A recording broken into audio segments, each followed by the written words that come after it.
তুমি যদি তোমার বুকের চামড়া, পিঠের চামড়া নয়, বুকের চামড়া কেটে যদি তোমার মায়ের জন্য জুতা বানায়া দাও, আর আল্লাহ পাক কিয়ামত পর্যন্ত তোমাকে যদি হায়াত দেয় আর তুমি তোমার মায়ের খেদমত করতে থাকো, ওই যে তোমার মা যখন তোমাকে এই দুনিয়ায় আনলো, ওই যে প্রসব বেদনা, সব বেদনা, মা তোমাকে গর্ভধারণ করার পরে সন্তান ভূমিষ্ঠ হওয়ার সময় তুমি তোমার মাকে যে ব্যথা দিয়েছো, তোমার সারা জীবনের খেদমত মায়ের একটা সময়ের বেদনার মতন হবে না। জোরে বলেন সুবহানাল্লাহ।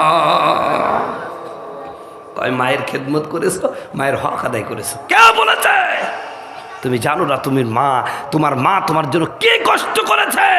মা, একজন মা যখন সন্তান ভূমিষ্ঠ করে ওই পরিমাণ যে ব্যথা হয়, সমস্ত ব্যথাগুলো যদি 18টা ছেলেকে দেওয়া হয় সাথে সাথে মারা যাবে।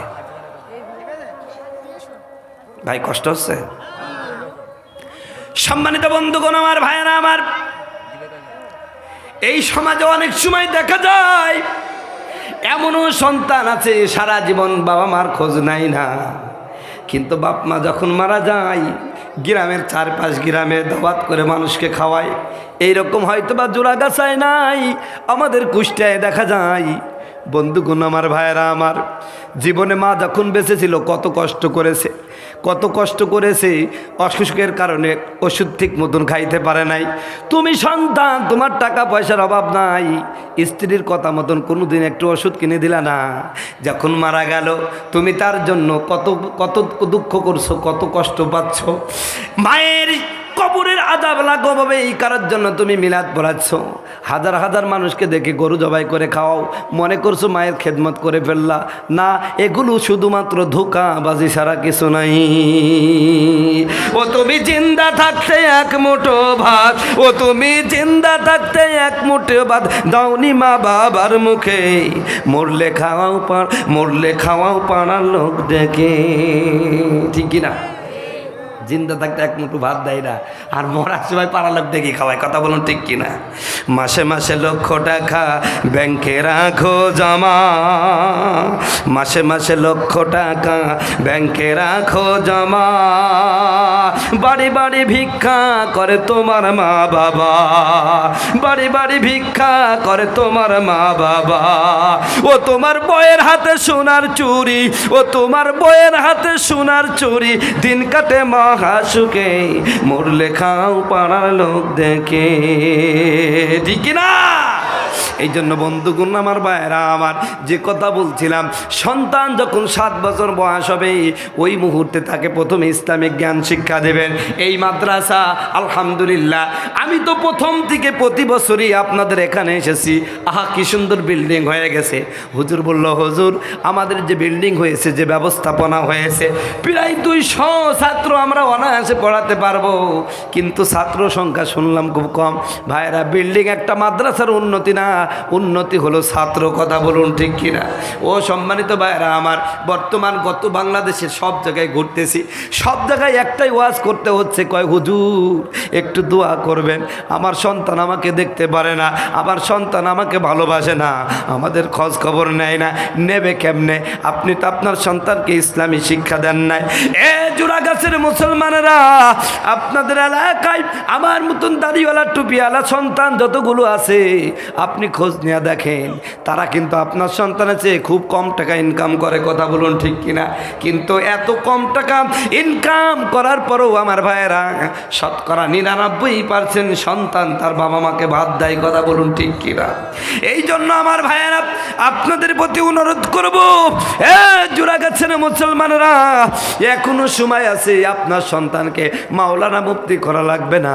আপনার সন্তানের 7 বছর বয়স হয়ে গেলে, 6 বছর বয়স হলে এই মাদ্রাসায় ভর্তি করেন, 1-2 বছর পড়ান, বেসিক শিক্ষাটা ইসলামিক শিক্ষা দেয়া দেন। এই ইসলামিক শিক্ষা দেওয়ার পরে স্কুলে ভর্তি করে দেন। আল্লাহর কসম করে বলি, ওই সন্তান নাস্তিক হবে না। ঠিক কিনা?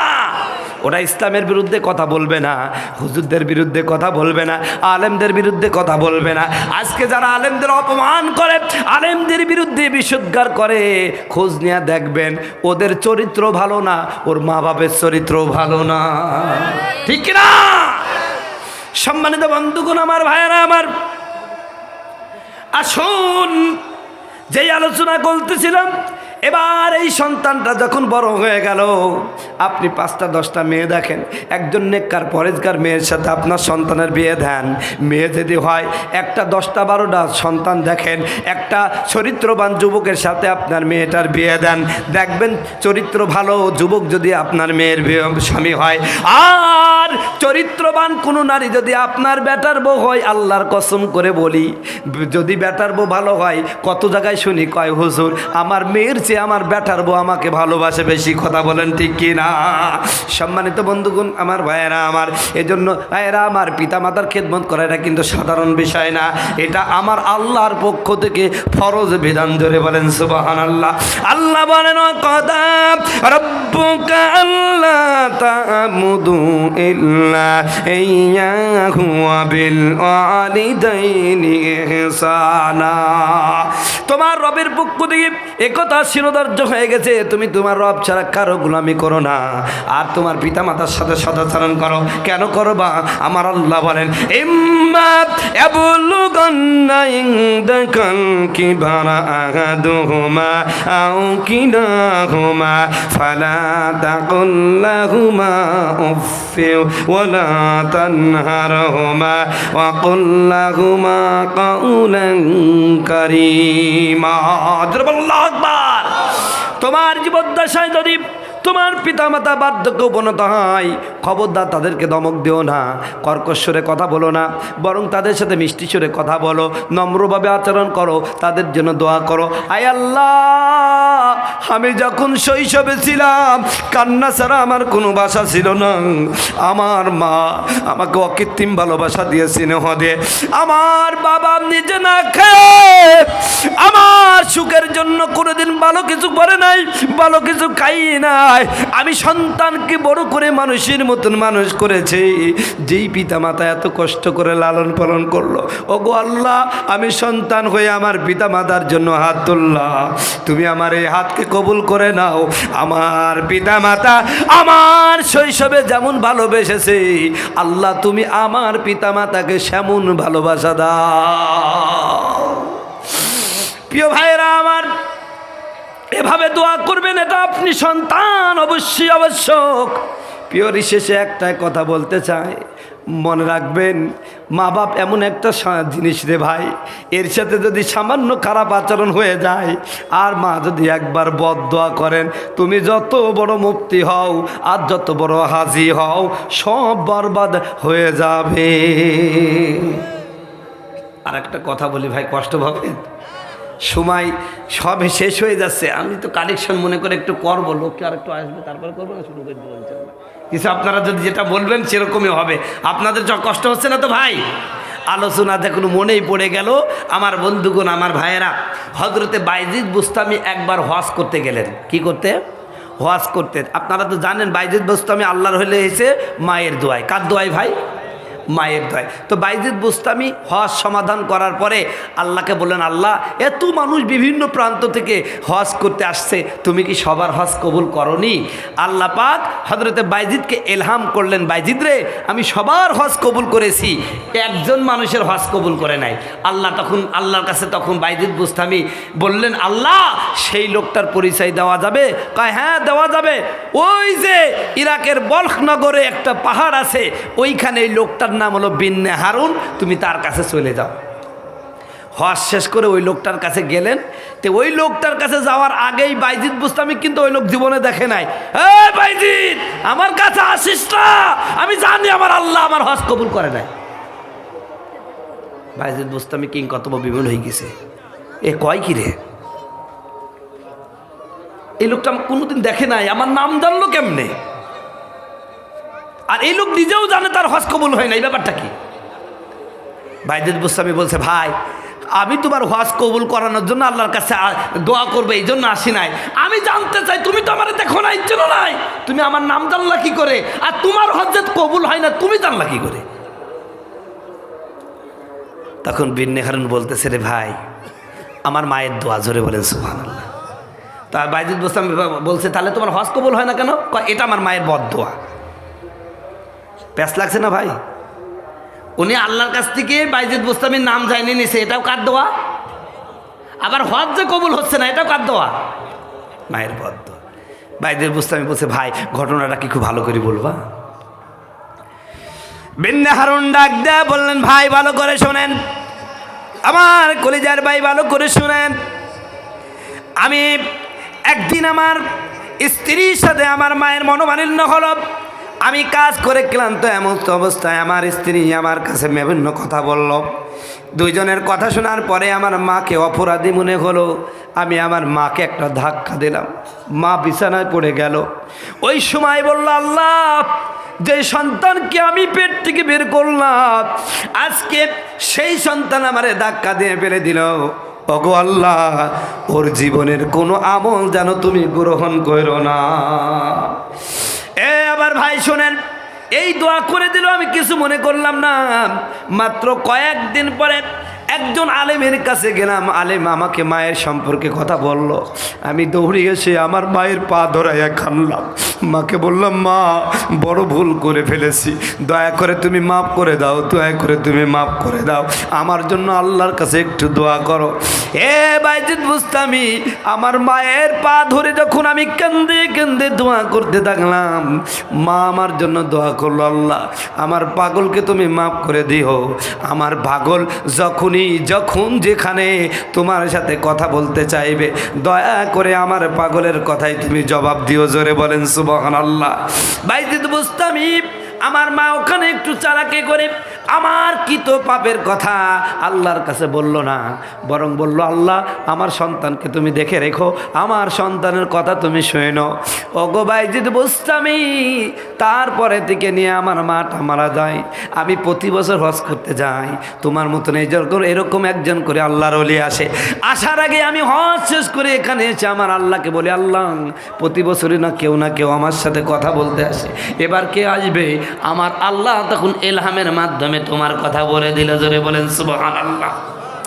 এবার বাইজিদ বুস্তামি বলে, মায়ের দোয়ার কারণে যার হজ কবুল হয় না, নামাজ রোজা কবুল হয় না, এমন একজন মানুষ আল্লাহর সাথে এত কথা বলতে পারে, এই লোকটা যদি জাহান্নামে যায় এটা বড় অপমান হবে।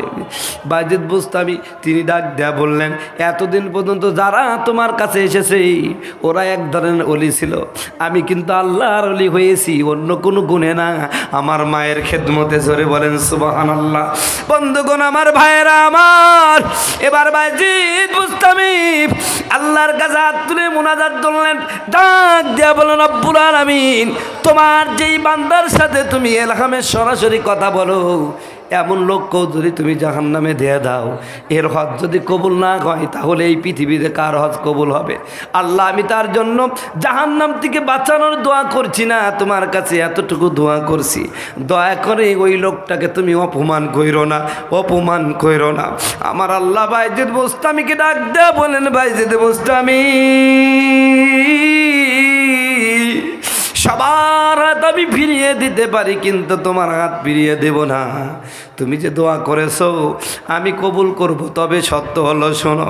ও বাইজিদ বুস্তামি, বিন্নে হারুনের মা যে দোয়া করেছে, এই দোয়া কারণে সে জাহান্নামে যেতেই হবে, তবে কিয়ামতের ময়দানে আমি আল্লাহ তাকে বাঁচানোর জন্য একটা পদ্ধতি অবলম্বন করব। হযরতে বাইজিদ বুস্তামি আমার আল্লাহ ডাক দেয়া বললেন, কি পদ্ধতি অবলম্বন করবেন আমারে জানায় দেন। হযরতে বাইজিদ বুস্তামিকে আমার আল্লাহ বলেন, কিয়ামতের ময়দানে আমি যখন ওই বিন্নে হারুনকে জাহান্নামে দেওয়ার জন্য আদেশ ফেরেশতাদের করব, ওই মুহূর্তে আমি বিন্নে হারুনের মাকে ডেকে আনবো। ওর মায়ের সামনে বিন্নে হারুনকে জাহান্নামের ফেরেশতারা যখন ধাক্কা জাহান্নামের দিকে নেবে, বিন্নে হারুন চিৎকার করে কাঁদতে থাকবে, চিৎকার করে কাঁদতে থাকবে। ওর মা তখন সহ্য না করতে পেরে আমার কাছে দোয়া করবে, আল্লাহ আমি মা, আমার সন্তান আমার চোখের সামনে জাহান্নামে যাবে, আমি তো সহ্য করতে পারবো না, আমি তো সহ্য করতে পারবো না। ওগো আল্লাহ, তুমি আমার বিন্নে হারুনকে মাফ করে দাও। বাইজিদ এই দোয়া যখন করবে আমি আল্লাহ দোয়া কবুল করে সাথে সাথে বিন্নে হারুনকে তোমার সাথে জান্নাতে যাওয়ার ব্যবস্থা করে দেব। জোরে বলেন সুবহানাল্লাহ। আল্লাহর নবী মায়ার নবী গো, আপনি নবী আমার জান্নাতের সরদার। প্রিয় জোড়াগাছাবাসী, আলোচনা তো লম্বা বন্ধুগণ আমার, ভাইয়েরা আমার, এই জন্য সম্মানিত মা বোনেরা অনেক এসেছেন, আপনারা সকলে একটু গুছাই গুছাই বসেন, আপনারা একটু গুছাই গুছাই বসেন। মেয়েদের জন্য জায়গা আরও বেশি বড় করতে হয়, বুঝতে করছেন, কারণ এখন ছেলেদের তুলনায় মেয়েরা অনেক বেশি আছে। আগামী বছর ইনশাল্লাহ আপনাদের জন্য আরও জায়গা করব, আপনারা একটু গুছাই বসেন। আর মেয়েরা একটু বেশি জায়গা দিয়ে বসে এটা করবেন না, মা একটু আর এক বোনকে জায়গা করে দেন, তাহলে আপনি একরামের সওয়াব পাবেন। বলেন সুবহানাল্লাহ। সম্মানিত বন্ধুগণ আমার, ভাইয়েরা আমার, আল্লাহ রাব্বুল আলামিন বলছেন, শোনো পৃথিবীর মানুষ, এই পিতামাতার খেদমত এটা দায় সারা গোসল করলে হবে না, এটা আমি আল্লাহর সন্তুষ্টির জন্য করতে হবে। আমার আল্লাহ বলছেন তুমি সন্তান পিতামাতার খেদমত করা তোমার প্রতি ফরজ, এটা আমার পক্ষ থেকে অবশ্যই দায়িত্ব। এবার আল্লাহ রাব্বুল আলামিন বলছেন, রব্বুকুম আ'লামু বিমা ফি নুফুসিকুম ইন তাকুনু সালিহিনা ফাইন্নাহু কানা লিল আওয়াবিনা গফুরা। আল্লাহু আকবার। আল্লাহ বলেন তুমি তোমার পিতার খিদমত করছো, কি জন্য করতেছো? আমি আল্লাহ কিন্তু দেখতেছি। এজন্য আমার জোড়াগাছার মুসলমানেরা, আমি আপনাদের কাছে অনুরোধ করতে যাই, আগামী বছর আসতে পারবো কিনা জানি না, এখানে যাদের যাদের পিতা বেঁচে আছে এই সমস্ত সন্তানগুলো একটু হাত তোলেন তো ভাই, যাদের পিতা বেঁচে আছে, যাদের পিতা বেঁচে আছে আমার ভাইয়েরা।